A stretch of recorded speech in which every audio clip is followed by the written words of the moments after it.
Hello, world, and welcome to the Common Sense Man's News and Talk Show here on this Tuesday, June 12th, 2018. This is a show where we discuss news from different news sources on the internet and discuss it in a common sense way, trying to bring the left and the right a little more together on a lot of these political things, mainly. But it could be entertainment, it could be sports, could be anything you want to talk about. Let's talk about it in a common sense way and see what we can do.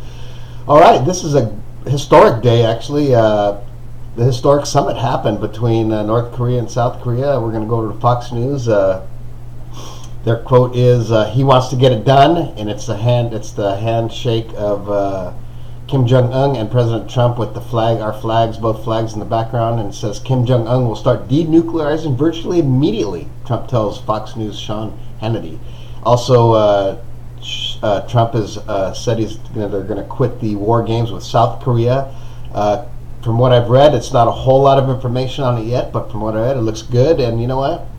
You could call Mr. Trump whatever you want. You could hate him, like him. I mean, I'm not a big fan of him. I think he's actually a prick. I don't think he's a great leader. But I think when it comes to some things like this, the way he handles it is the way it needs to be handled, maybe.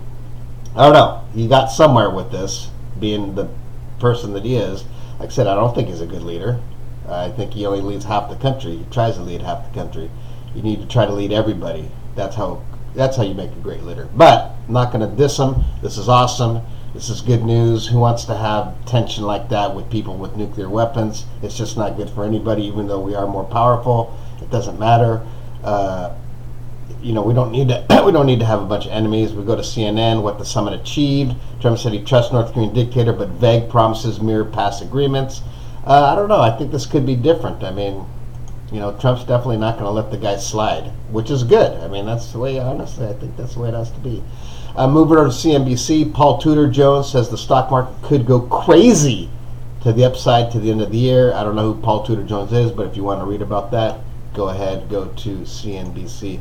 USA Today, big news, analysts, Trump-Kim handshake was historic. What about the words? Again, you have to read into it. It's the main things that come out of that are the denuclearization and also the stopping of the war games, which probably make both sides happy.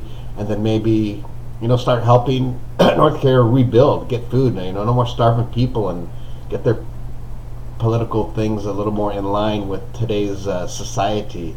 Trump claims progress after Kim summit. That's from the BBC. So anyways, we'll see. We'll see where it comes. We'll keep you posted on that.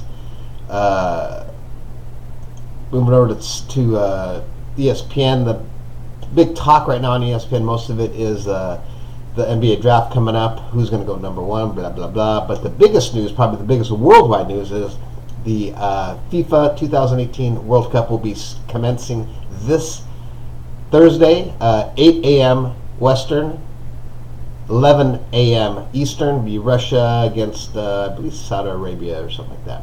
So anyways, tune in for that if you're a World Cup fan. The U.S. isn't in it, unfortunately, but I'll be watching just about every game I can. Moving over to TMZ, some a little sad news for Vince Vaughn.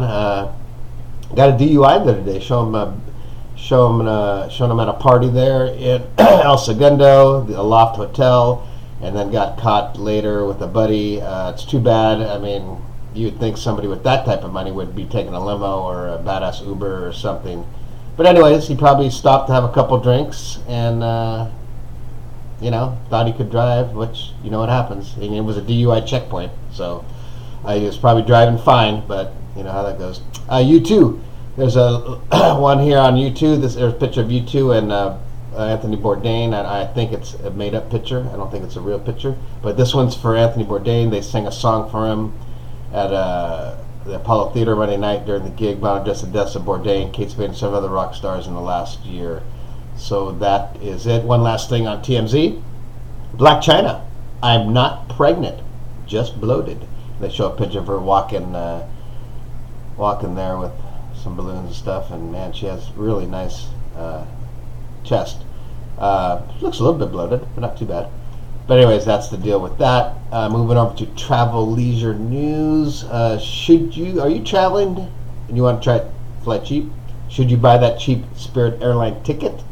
Well, as long as you know what you're getting into, you're getting just the bare bones when you buy that ticket. You're not picking your seat. You're not getting the extra leg room. You're not getting shit. So if you can deal with that, which isn't too bad on short flights. I mean, I've been on a lot of these, cheap flights lately, and as long as you bring your own food and keep yourself entertained, have stuff to entertain, it's okay.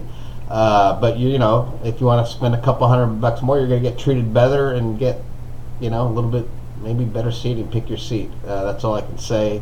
There's just going to be a bunch more fees if you go beyond that basic ticket with Spirit Airlines. Don't be afraid to try it, or at least look into it. That's my opinion. Okay, that's going to pretty much end it. Today we're going to do our little last quote from Extreme Lefters again. They post most of the stuff here on Facebook for some reason. I notice. I don't know if they just have more stuff to talk about, but and it's a tweet from Donald J. Trump. Then it's a tweet after that from Mikel Jolette. I don't know who that is. Donald Trump. California has a rare opportunity to turn things around and solve its high crime, high tax problems, along with so many others. On June 15th, vote for GOP gubernatorial. I can't even pronounce it.